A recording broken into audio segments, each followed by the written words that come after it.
I'm Aubrey Hargis, and I'm here with my husband, David. Hello. Okay, and we are from CEDAR, the Child Development Institute of the Redwoods, childoftheredwoods.com. And today's topic is about technology and children. That's right. So some of you may have read recently an article that we put out called "There Actually Isn't an App for That," and it was about the Montessori, the Pink Tower, and apps or other sorts of experiences that try and replicate those experiences. And it got us to thinking a lot about what can technology do, or what can it do, where is it really successful or not, and right. When is it appropriate and when right. it is not appropriate, and is it really good for kids, and if so, what ages?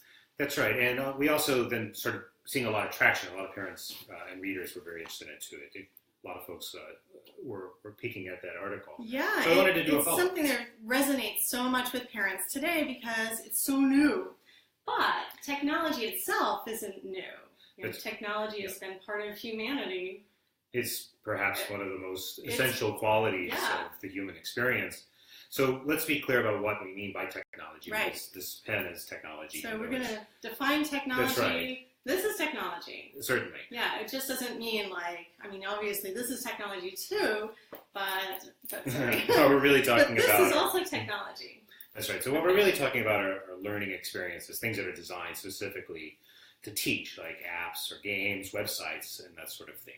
Now, there's a lot of, like I said, technology in the world and technology for kids, but we're trying to limit the scope here because otherwise we try to swallow the ocean.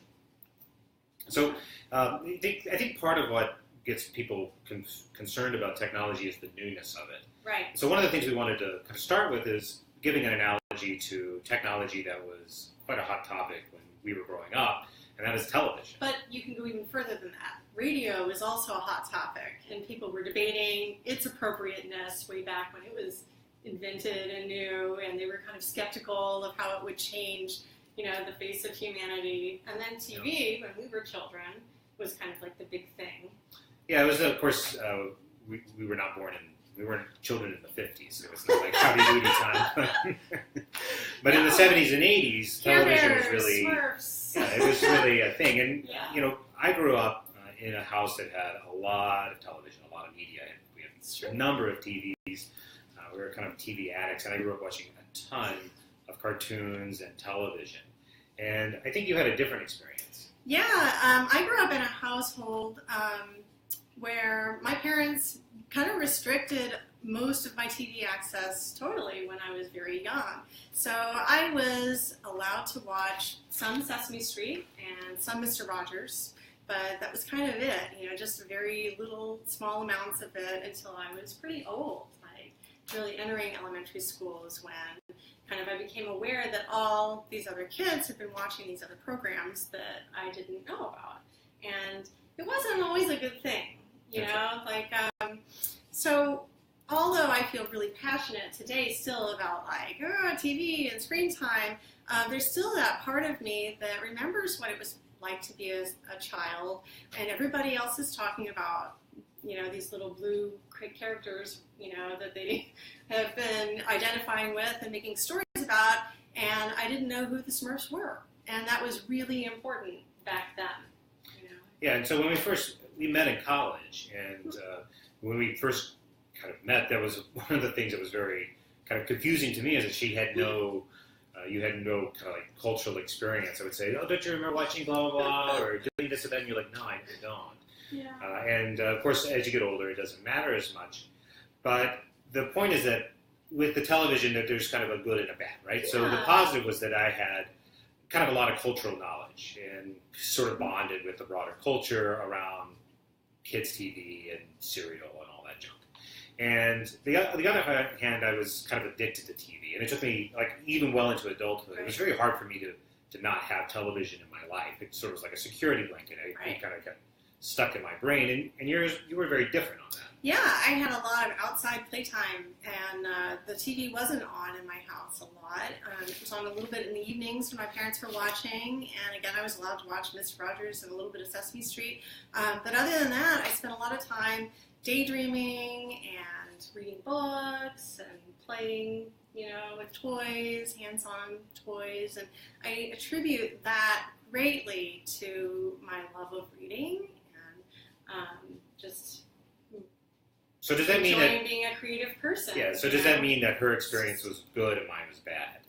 And the answer is no. No, It doesn't. they're different. We didn't feel that way when we were first married. And I don't feel that way today. And I think that's actually where we want to transition into thinking about technology that we're defining and talking about now, which is things like apps and Sesame Street websites and that kind of thing. There's three kind of principles we want to talk about. And the first, which relates exactly back to like, was the TV bad or good? And that is intentional.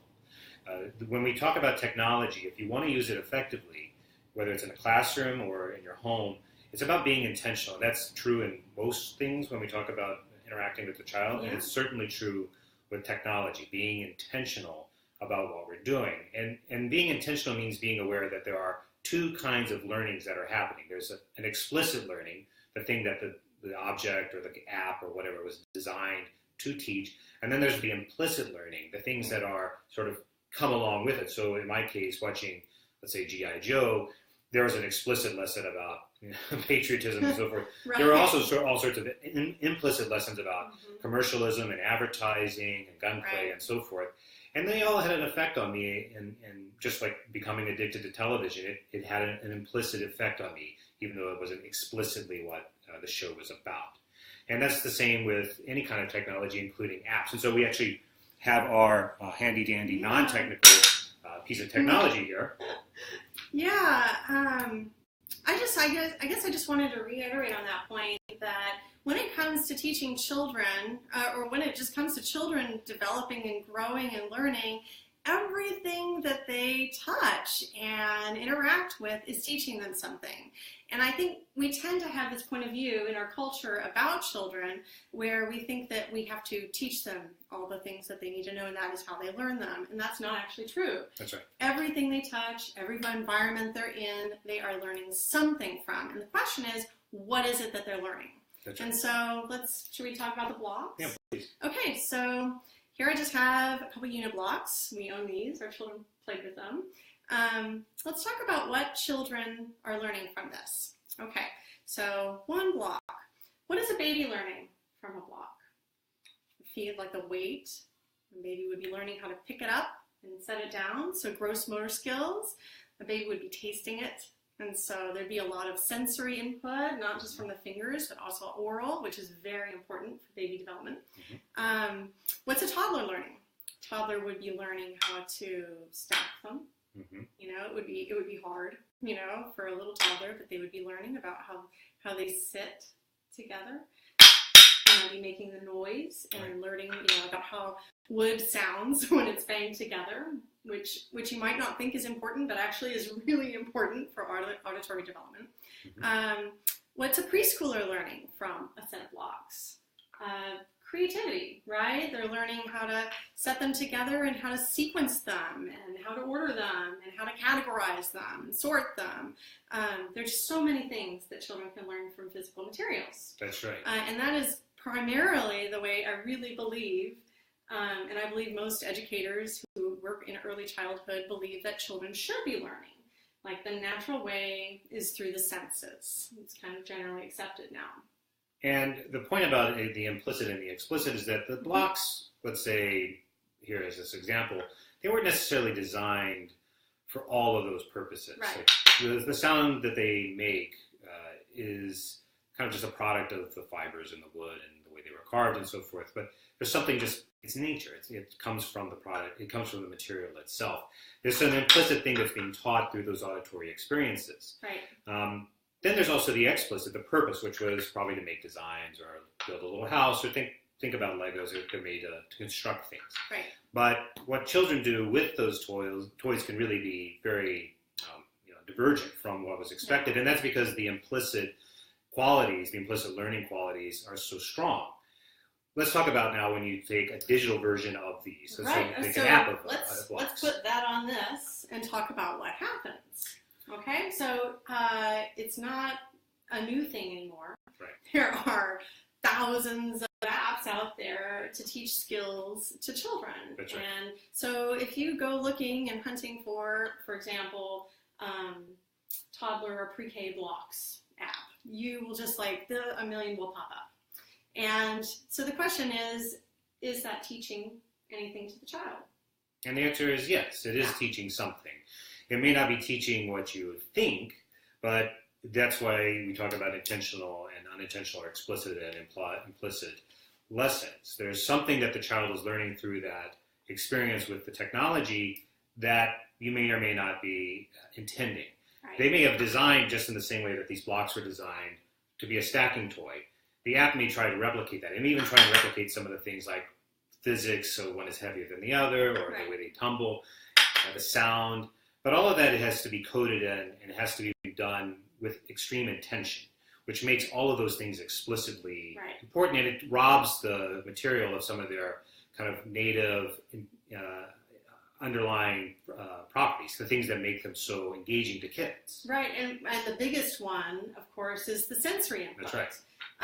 And so the visual input might be there, even though it's on a small screen.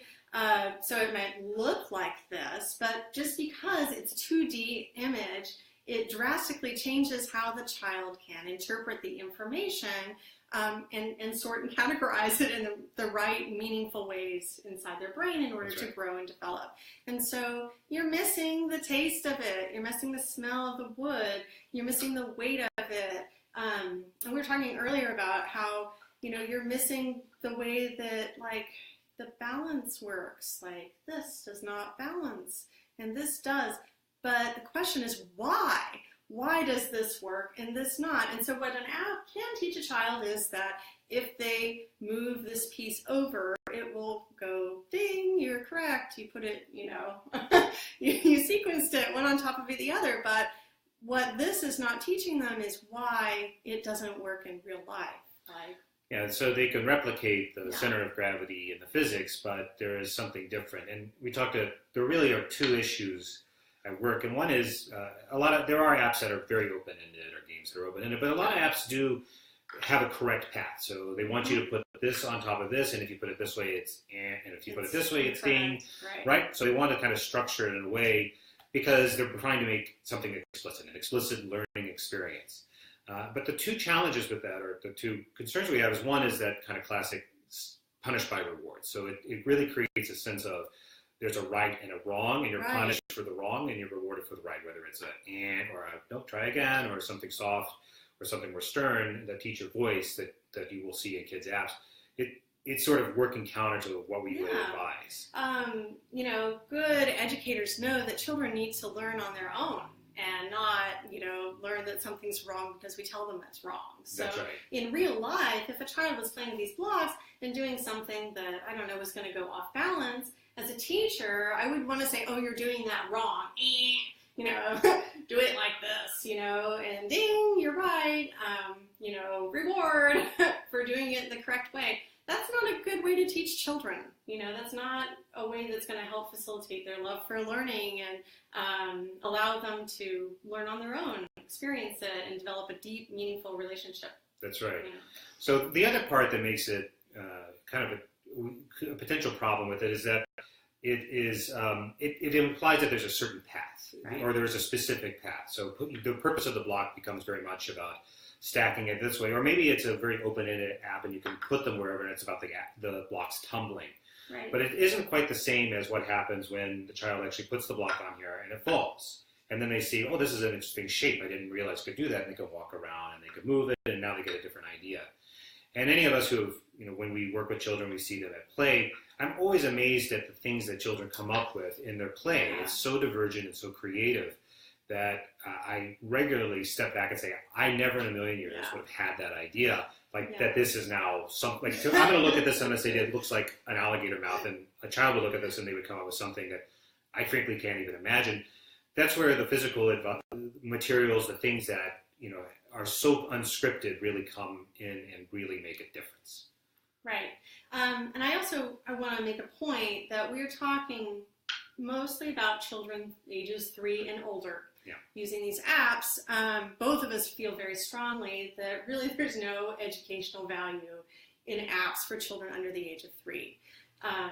It's just too important for them to be immersed in physical, tangible That's right. objects for their learning. But that doesn't necessarily mean that it's never appropriate to use technology with children. Right. It's about the intention. So when you think, so that to go back to the first point, when we use technology, just as we would use any materials, we need to be aware that there's something is going to be taught. Right? There's a lesson in there.